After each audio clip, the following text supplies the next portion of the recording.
नमस्कार, नमस्ते बिहार में राहुल ओझा आपके साथ और मैं हूं रुचिका राज आपके साथ। दरभंगा से बड़ी खबर है, जहां पंडितों का हंगामा हुआ और तोड़फोड़ भी की गई। लगमा गांव में यज्ञ का समापन था और समापन होने के बाद पंडितों को दक्षिणा नहीं मिला।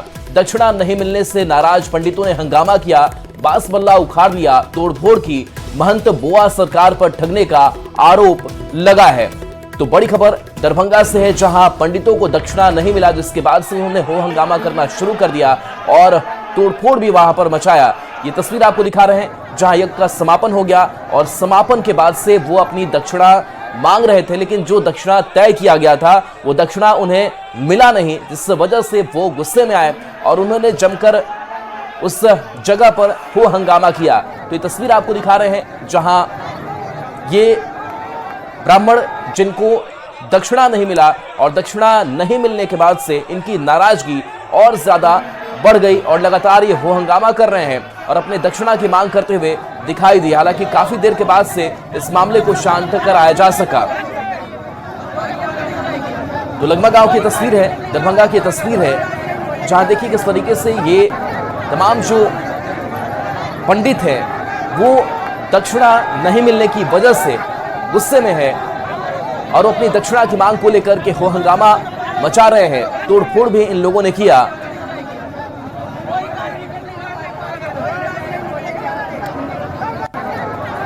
और इसी बीच आपको राजधानी पटना से बड़ी खबर बताए, जहां होली के बाद आज से फिर होगा बजट सत्र शुरू। तो सरकार को घेरने की तैयारी में विपक्ष है। कानून व्यवस्था के मुद्दे पर हंगामे के आसार भी जताए जा रहे हैं। सत्ता पक्ष भी पलटवार के मूड में है। आपको बड़ी खबर पटना से बता रहे हैं, जहां होली के बाद आज से फिर से बजट सत्र की शुरुआत होगी और सरकार को घेरने की पूरी तैयारी में विपक्ष है। इस बार कानून व्यवस्था के मुद्दे पर इस बार हंगामे के आसार हो सकते हैं, क्योंकि पिछले 2 दिनों की अगर हम बात कर ले तो होली के वक्त में हमने देखा कि एएसआई की कैसे हत्या की गई थी। इसे लेकर के इस बार विपक्ष सरकार को घेर सकता है। हालांकि पलटवार के मूड में सत्ता पक्ष भी नजर आएगा। पटना में एक बार फिर से जेडीयू समर्थकों ने मुख्यमंत्री नीतीश कुमार के बेटे निशांत कुमार के समर्थन में पार्टी कार्यालय के बाहर पोस्टर लगाया है। पोस्टरों पर लिखा है, बिहार की मांग सुन लिए निशांत, बहुत बहुत धन्यवाद। पोस्टर में राजनीति में आने को लेकर निशांत कुमार का धन्यवाद भी किया गया है। बता दें कि होली के बाद बिहार की सियासत में सीएम नीतीश कुमार के बेटे निशांत की एंट्री होने की चर्चा तेज है।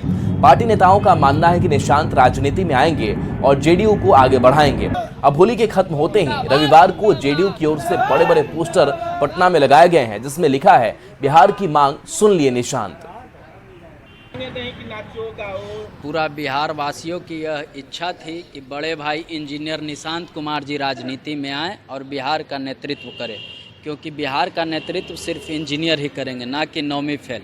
और कल होली के शुभ अवसर पर वह नेतृत्व करने आ गए बिहार वासियों का। इसी खुशी में पूरा बिहार वासियों के द्वारा आज यह पोस्टर लगाया गया है, बिहार की मांग सुन लिए निशांत, बहुत बहुत धन्यवाद। और सिर्फ औपचारिकता बाकी है जदयू पार्टी में आने की उनकी, जो कि 1 से 2 दिन में यह औपचारिकता भी पूरा हो जाएगा। एकदम एंट्री हो गई। आप देखिए उसमें कलर लगा हुआ है। हम लोग राज तिलक कर दिए हैं। जनता दल परिवार जो है, कल सीएम हाउस में पहले अगुवाई निशांत जी कर रहे थे और ये लॉन्चिंग नहीं है, यह परिवार में आ चुके हैं। 1, 2 दिन 3 दिन में आपको अच्छी खबर मिलेगी। हम ही लोग कह रहे थे कि आइए निशांत कुमार जी, बिहार में हम ही लोग बैनर लगाए थे। आज लिखना पड़ रहा है, बिहार की मांग सुन लिए निशांत कुमार। तो ये सुन लिए हैं, निशांत कुमार जी आ रहे हैं। क्या सीएम नीतीश कुमार के बेटे निशांत सियासत में एंट्री लेंगे? बिहार की सियासत में ये एक बड़ा सवाल बना हुआ है। होली के दिन कुछ ऐसी तस्वीरें सामने आई, जिसके बाद फिर से ये कयास लगने शुरू हो गए हैं कि निशांत जल्द ही बिहार की राजनीति में एंट्री ले सकते हैं।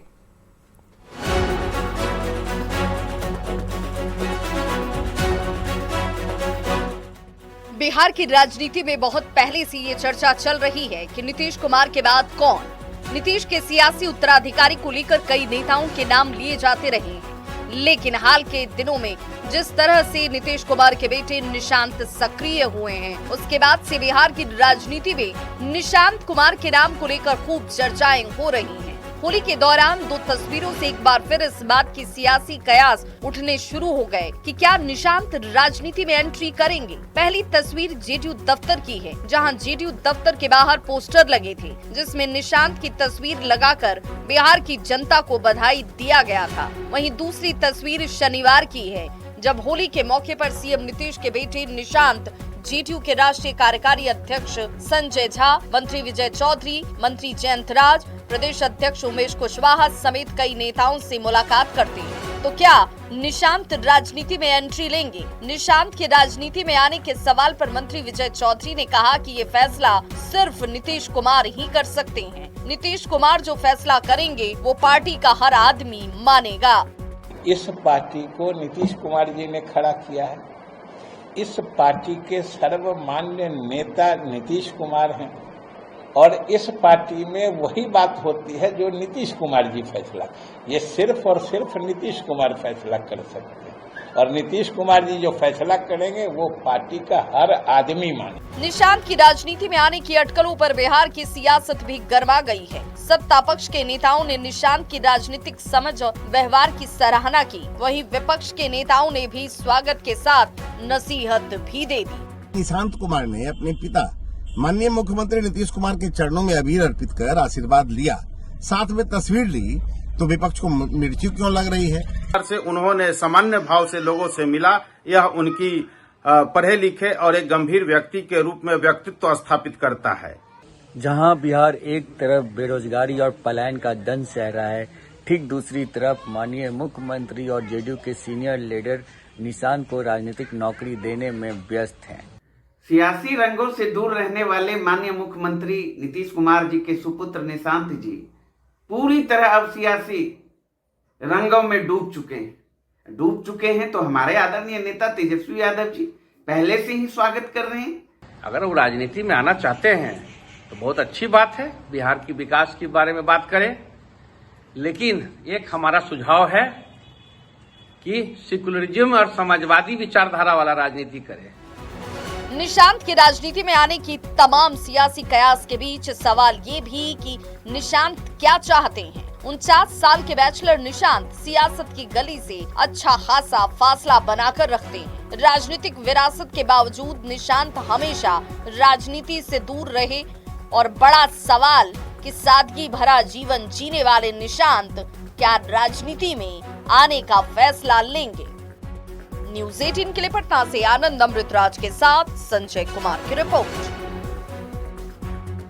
मिशन 2025 के लिए कांग्रेस ने कमर कस ली है। बिहार में कांग्रेस ने नौकरी दो पलायन रोको पदयात्रा की शुरुआत कर दी है। इस यात्रा के जरिए कांग्रेस का मकसद युवाओं को साधना है। वहीं कांग्रेस की इस यात्रा पर जमकर सियासत भी हो रही है।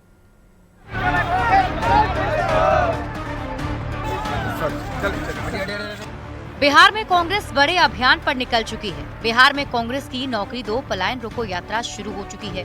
पश्चिम चंपारण के भितिहरवा से इस पदयात्रा की शुरुआत हुई। कांग्रेस के नेता इस यात्रा के जरिए लोगों से मुलाकात कर उनका फीडबैक लेंगे, साथ ही सरकार की विफलताओं को भी गिनाएंगे। यात्रा का मकसद रोजगार की कमी और पलायन के मुद्दों पर युवाओं को हाथ के साथ जोड़ना है।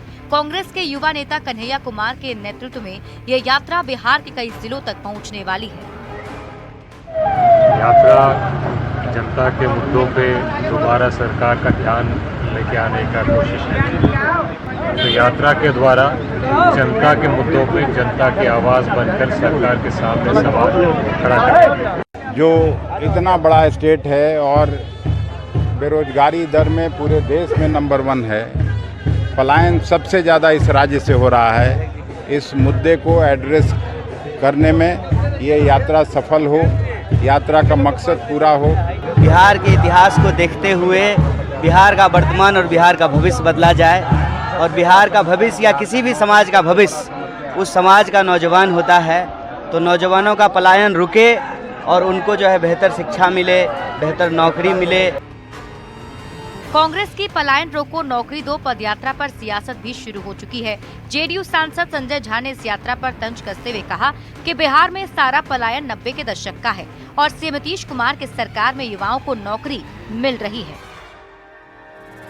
नीतीश कुमार जी का पूरा रिकॉर्ड देखिएगा कि जब से आए हैं और डबल डिजिट जीडीपी ग्रोथ हुआ है, तो निश्चित रूप से पलायन भी रुका है और बिहार में लोगों को नौकरी भी मिल रही है। कम से कम पलायन के मुद्दा पे तो कांग्रेस आरजेडी को नहीं बोलना चाहिए, क्योंकि सारा पलायन वो 90 के दौर का ही है।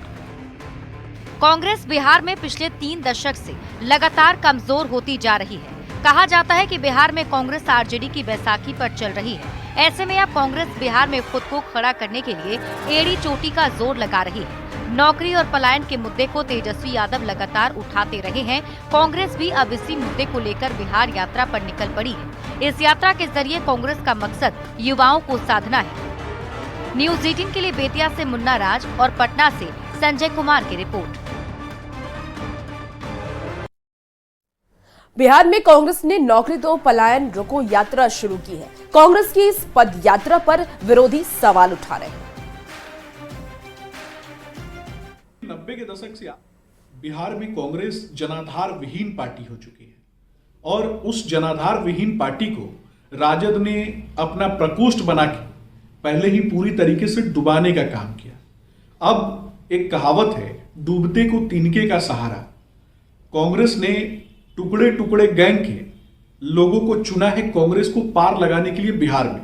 कांग्रेस पार्टी की स्थिति बिहार में राजनीतिक रूप से बहुत बदतर है। राजद की पिछलग्गू के रूप में इनकी पहचान है। हर चुनाव में राजद के सामने इन्हें सीटों की याचना करनी पड़ती है, लेकिन इस बार मामला अलग है। कांग्रेस के नेता लगातार राजद के खिलाफ बयान दे रहे हैं। दिल्ली विधानसभा पार्ट 2 रिपीट करना चाहते हैं।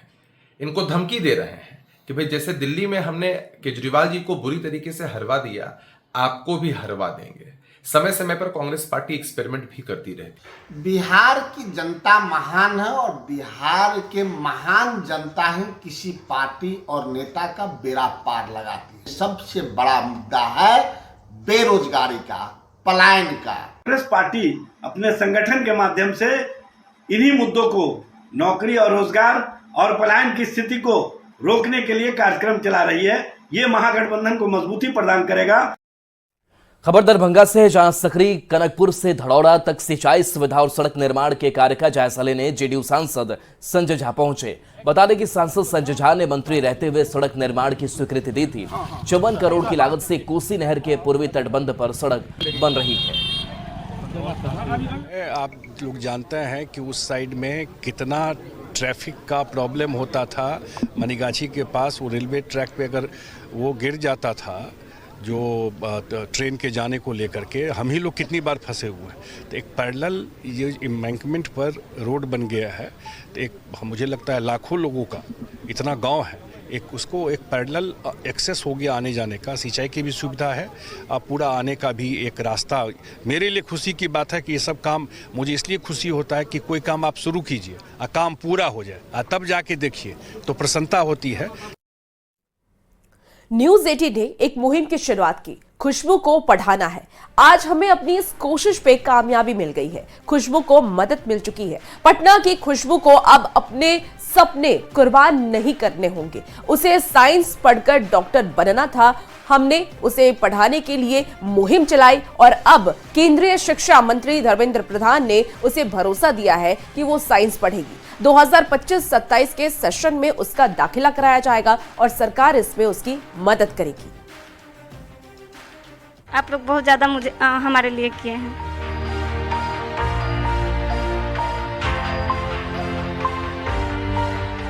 खुशबू की खुशी का ठिकाना नहीं है। खुशबू अपनी मुस्कान रोक नहीं पा रही। खुशी हो भी क्यों ना, इसने अपना सपना पूरा करने की ओर पहला कदम बढ़ा लिया है। अब पैसे की तंगी हो या लड़का लड़की में फर्क करने वाली समाज की तंग सोच, खुशबू की कामयाबी के रास्ते में कोई नहीं आ सकता और इसका भरोसा उसे खुद दिया है केंद्रीय शिक्षा मंत्री धर्मेंद्र प्रधान ने। आपकी चिंता न करो, बिहार शासन आपके साथ है। प्रधानमंत्री नरेंद्र मोदी जी और नीतीश कुमार जी दोनों आपको पढ़ाएंगे। अभी तो आप साइंस में पढ़ोगे ना? Yes sir. अभी मेरे कल जिला कलेक्टर महोदय से चर्चा हुई, उन्होंने कहा है कि आपका साइंस में अभी दाखिला वो करेंगे। केंद्रीय शिक्षा मंत्री धर्मेंद्र प्रधान ने खुशबू से कहा कि तुम मन लगाकर पढ़ाई करो, तुम्हारा डॉक्टर बनने का सपना जरूर पूरा होगा। खुशबू को पढ़ाने के लिए केंद्र की मोदी सरकार से लेकर राज्य के नीतीश सरकार के मंत्री पूरी कोशिश कर रहे हैं। जिस दिन हमने खुशबू को पढ़ाने के लिए मुहिम की शुरुआत की, उसी दिन डिप्टी सीएम सम्राट चौधरी, शिक्षा विभाग के एसीएस समेत कई समाज सेवियों ने आगे बढ़कर खुशबू की मदद की बात कही। और अब केंद्र सरकार भी खुशबू को उसका सपना साकार करने के लिए मदद कर रही है। अभी तो 11वीं में ही है, जैसा मुझे जानकारी मिली है जी, तो हम लोग व्यवस्था कर देंगे। तो मैं खुद खुशबू से मिलूंगा अगला सप्ताह। उनको हम लोग जरूर डिटेल जानकारी करेंगे होली के बाद, और उनको जो सहयोग होगा वो हम लोग करेंगे और उनको पढ़ने में मदद करेंगे। साइंस उनका इच्छा है तो साइंस में ही हम लोग मदद करेंगे। पटना डीएम के निर्देश पर दानापुर एसडीएम दिव्य शक्ति ने ऑफिस बुलाया और हर संभव मदद का भरोसा दिया। दानापुर एसडीएम दिव्य शक्ति ने एक कलम और डायरी भी दी है। जो परिवार वाले खुशबू की पढ़ाई पर ये सोचकर खर्च नहीं करना चाहते थे कि वो बेटी है, आज उसी बेटी ने उनका सिर गौरव से ऊंचा कर दिया। खुशबू के माता पिता भी उसके साथ उसकी कामयाबी का हिस्सा बन रहे हैं।